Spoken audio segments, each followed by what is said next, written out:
It is another episode of Amjambo Time. Thank you for all who help us to broadcast this unique program. I want to welcome our listeners in Maine and around the world. Here are our headline stories. The last families were bused from the Expo Center to Lewiston and Freeport on August 16th. We followed up a weekend full of soccer activities in Poland. Thanks to Maine Soccer Development, we have its president, Albert Rwabira, taking any for change. Artist Tito Bakara's new book, Works for Social Change. COCOMaine, the Congolese Association in Maine, tells us how they have helped their community these last months. Are you familiar with Tales of Bells and Drums? A culture show from Rwanda and Burundi. They have plans for December and we have the organizer with us. I hope you enjoyed the Clarisse Karisara's album launch event on August 20th. Did you know that among many areas of Maine, she likes Bengal? We have her talking to our own Kitty Harrison. At Amjambo Africa, we bring new Mainers together with all Mainers. This is a collaboration between Amjambo Africa and WMPG of Southern Maine University, 90.9 FM. My name is Jaha Kuzimana and I'm your host. Thank you for tuning in.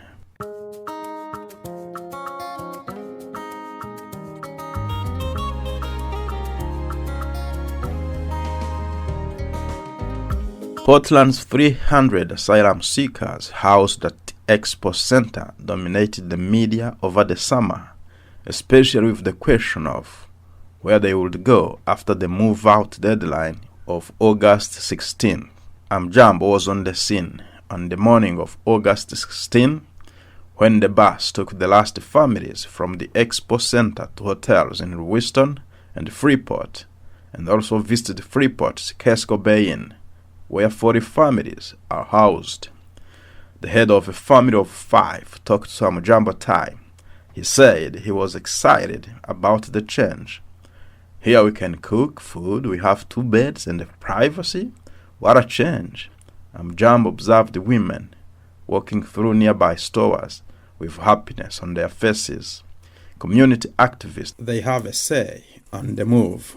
So glory to the great service that the community, the city and the state has done in trying to give them the much better conditions than what they had before. That was our prayer. That was really what really got us into heart. Like when these people will get, much more better solution than what they had before. So we did appreciate and we support what the government has done, what the city has done, and we wish that they can tomorrow, by the help of all the services around, organizations and then DHHS, to provide them with the permanent housing.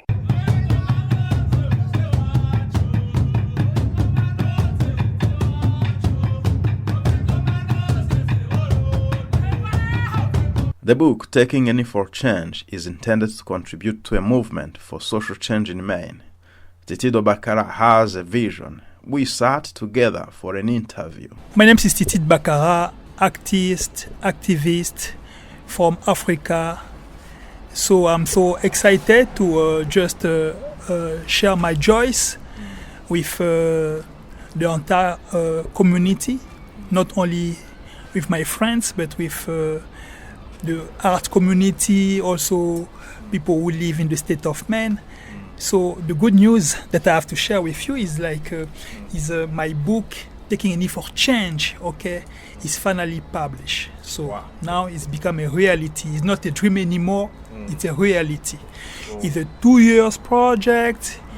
I work very hard with a wonderful team of people, dedicated people, and we encounter a lot of challenges, but we overcome all of them, and today we are proud to have this product that we want to share with the community. So now you have a book? Yes, Taking Any for Change. Aha. Let's talk about the book. What's the story behind the book? Okay, the book is about a wonderful story from people who are fighting against racism. just not just in the local community, but also nationally. So we started this project with 10 photographers. We went in different communities, black, white, immigrant, asylum seekers. We went everywhere to photograph people, taking one knee and asking them what does it mean for them to take a knee. And the feedback was amazing. We had wonderful participation from different communities, and then we started to do a lot of exhibition. And after that, I was looking for a way to continue the momentum of 2020. Okay, and I just got this idea that I should make a book, so we could reach more people. We could send the book in different places, different cities that we didn't have the opportunity to visit when the project starts. Okay, in 2020. Exactly. So the book is about people who are fighting to end racism. Exactly. So you will have physicians, doctors, immigrants, asylum seekers like myself, sharing deep experience, sometimes sad, sometimes with hope that change is possible. That's so important. Yeah. And inside the book, there is also one part where, for the first time since I'm living in America, I open up about my story, the reason why I'm in America, what's happened to me in Africa, in my country. So it's a deep book for me, because also I finally find the relationship that I have with George Floyd. I'm not black, I'm an African American. Biologically, he was not a family member. We were living in different cities, different states, different paths of life, but they have a huge connection between George Floyd and myself. Yeah. And when I think deeply about what happened to him, I find myself lucky. I'm so lucky to be alive. Excuse me? You are lucky that it was not you? No, because I had not a similar situation, but I experienced something about suffocation when you could not breathe. Okay, so in 2014, okay, I was kidnapped, and people who kidnapped me for 2 days, okay, tortured me. And one of them put a plastic bag over my head. I couldn't breathe. It was so difficult. And he did it 3 times. So this sentence, I can breathe, resonated deeply inside me. And he reminded me about what happened to me. And he helped me also start the healing process about my own trauma.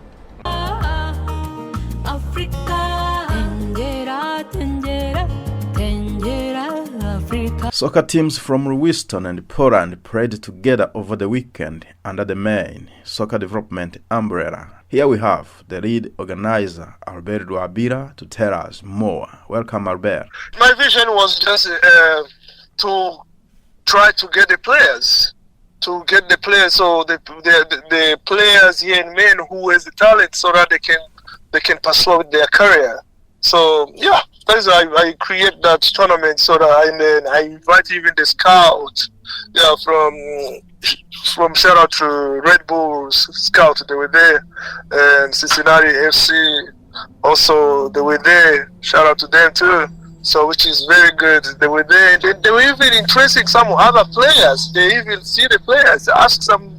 Yeah, there was about 4 players which they were interested with them. Oh. Yeah, that's the reason why I create that tournament. It's because of that. So what is your message to immigrants, kids, children who are interested in football, how can they connect with you?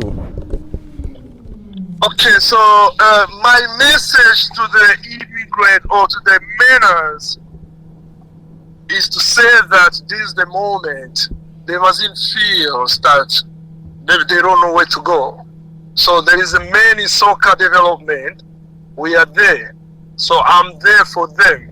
So anyone who knows that he loves soccer, he has the talent of soccer, come see me if they want to pursue their career to go with the professional. So for me, I'm here. I'm here for anyone so that I can help them. What is the age limit that you take? For the age limit now, most of the time, those major league, they lack the young players. So let's say from 14 years old, let's say from 2009, 2008, 2006, 2007, those age, that's the most target. So yeah, they can be even someone who's a little bit age, but if he has the talent. But when I'm talking a little bit age, it was like 20. When you have a very, very talent, so I start to work with them too, because there is one of the boy from Burundi. So he's been here in the US for long, but he never can get a team in the club. So and you can see the boy was having talent. So when they have a talent, I could see, and then when I try to go to those scouts for major league, they could say no, he's a little bit the age is high because from training, and we don't have any pictures or videos. He been playing as a pro.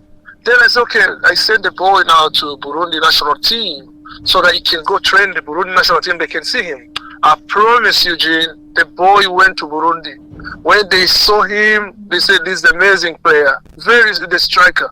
Now I'm talking right now, he was called last week to the national team.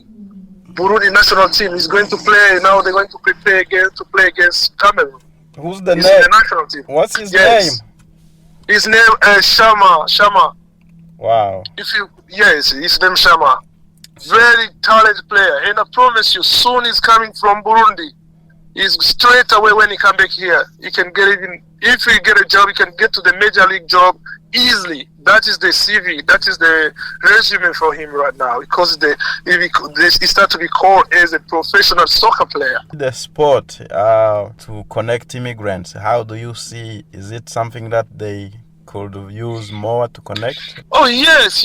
So the way I see the connection with the immigrants, that's very good, because now in Maine now the immigrants, they start to be many. They're plenty, and they don't know where the place. When they arrive here, they don't know where to talk, where to knock. So every time they got lost, and then that's where I keep now. The moment now, I keep going to the field and start watching some games where they're playing all around. I see their talent.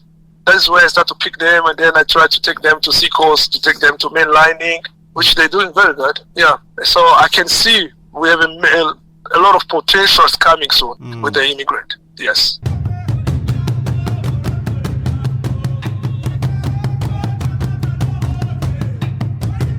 Kristen Cappy is the executive director of a unique program focusing on immigrant and new generation children's literature. She gives us her take on I'm Your Neighbor's work, countering the ban and book movement taking shape in the country. Welcome, Kristen. There is definitely, the bans have hit titles that are really important to us. But the big aspect of our touring collection, and even when school systems buy it, they buy it to move between locations. So they have these collections, we ship them in these red crates, and they move around. Part of it has made us a moving target, right? That collection isn't in one place for very long. It's in a classroom for a week, a month, and then it goes over to another school for a month. So we're not, I think part of it is people haven't caught on to what we're doing. And also when it hits, right, when we pay close attention to the news, and when something hits in a particular community, if they're, say, banning a Chinese title or a Japanese title or an Ethiopian title, then we look at if that's happening in a school. We call up the public library and say, we'll send you 15 copies of this book. So we have what we call rapid response book boxes, where we send out books. And we do that too when there's been an incident. We started doing it during COVID when there were all those acts of hate against Asian Americans. We put together boxes just that we thought showed how deeply diverse the Asian community is. And we sent those out to 100 schools. And, earlier in the year, when the migrant community, there was that shooting in California with the migrant community, we sent books about, beautiful family stories about migrant families into the school systems and to a couple of migrant worker organizations. So just books are being attacked, which is just, there's, in one way it shows the power of these books, right? If conservatives think that that these books are dangerous, then it also says that they're powerful. And we know that they're powerful. And I wouldn't say it's gratifying that they've chosen to attack children's books. It's not at all. It's horrifying. But we're countering by putting more books where they're trying to pull books out.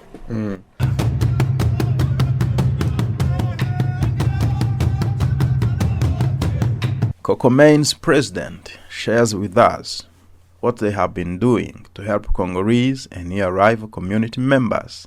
My name is Mardo Shembongi. I'm the current president of the Congolese community of Maine.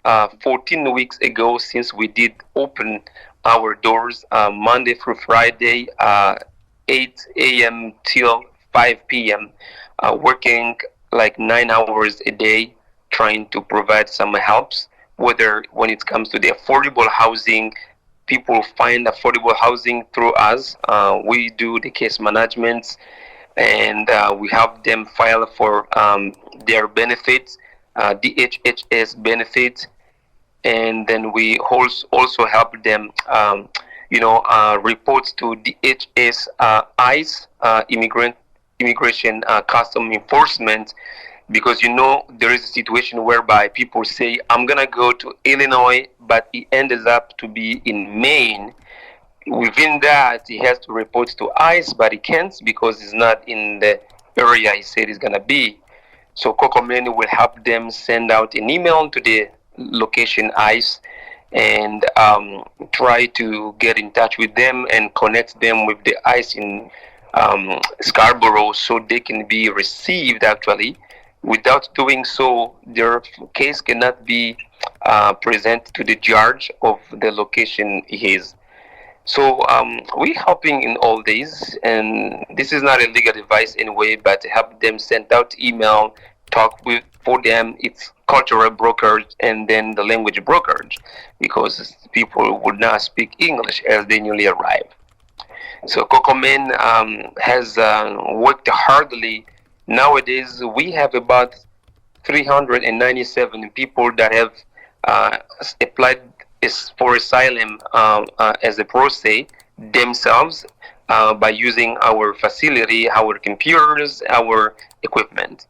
And then we have over 82 people that have applied for, that have attended the immigration hearing, master hearing through WebEx via COCOMaine devices facility.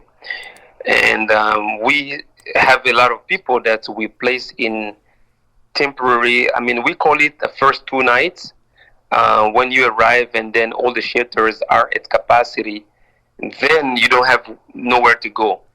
And people spend days and days. We become like a day shelter where a family of a mother and father and 4 kids and a pregnant woman would stay and say, I got nowhere to go.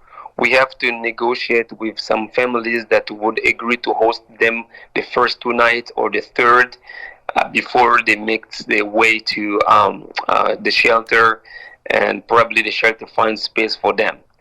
And given what all we're doing, surprisingly, we don't get any funding from any source. We're doing it because we think, and we are devoted to do so, thinking like without having done this piece of solution will be missing in the community. We don't say that we cannot get the funding, but what is true is there is no funding that has made its way to us yet. Even though it is the case, we still do this work because we are committed. Oh, my land was still extreme poverty, yet you have the diamonds in your land. All the wealth in the hands of some groups. Oh, my land, wipe the tears of your children. Are you familiar with Tales of Bells and Drums culture show? An event is planned for December. We have the organizer with us. Maurice Abimfura.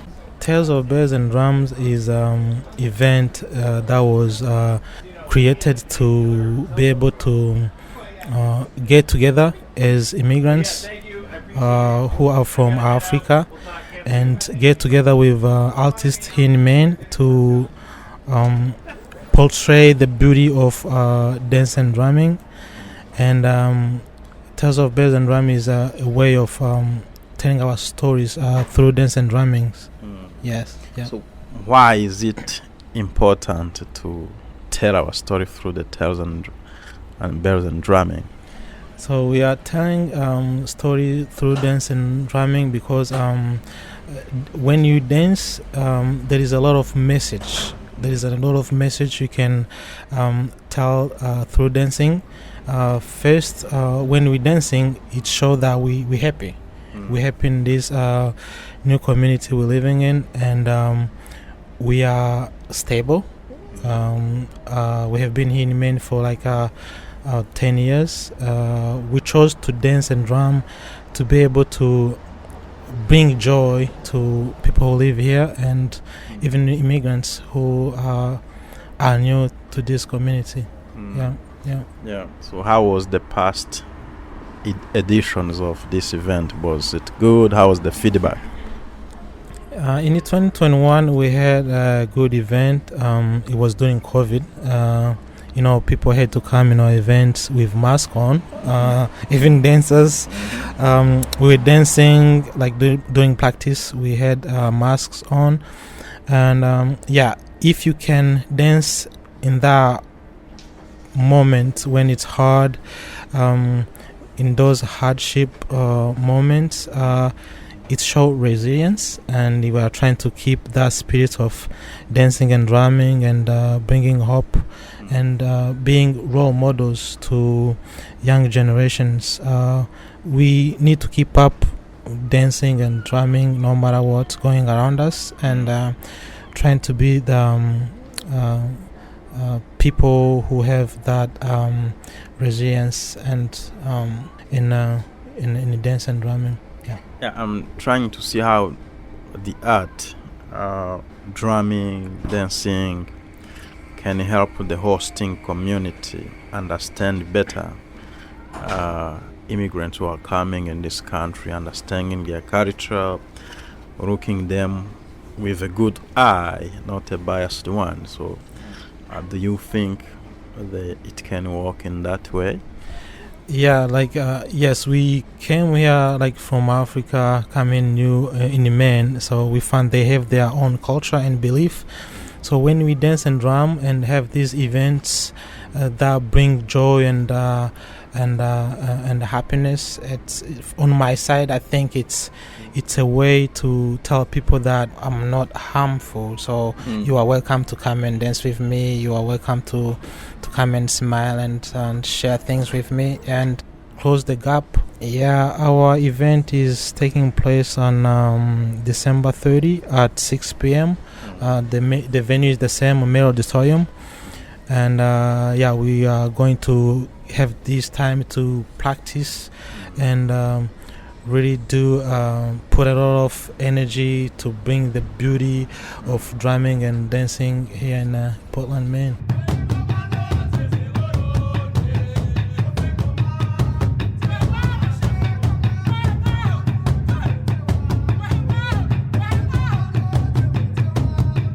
And I hope you enjoyed Clarisse Karisara's album launch that happened over the weekend. Here she speaks with our own Kit Harrison. How did you, I don't think I know why you came to Maine exactly. I know your husband, maybe, was he connected in Maine already, or could you explain that a little? No, my husband, he before he used to live in Colorado.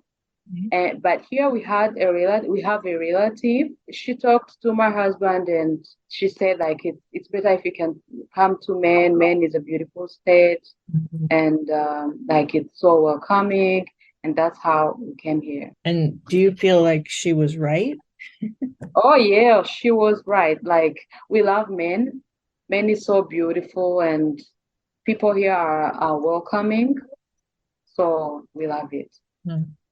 Have you had a chance to go anywhere outside the city areas? Oh yeah, like you mean like Lewiston and Lewiston, believe it or not, is our second largest city. So Portland's the first. Lewiston is the second. I thought Bangor is the second city. I love Bangor. I've never been to Bangor, but I love Bangor. I don't know why. So you haven't been along the coast. It's a huge state geographically. Much of the state is north of Bangor. So if you've been as far as Lewiston, that's more than many people, but there's a lot more to see.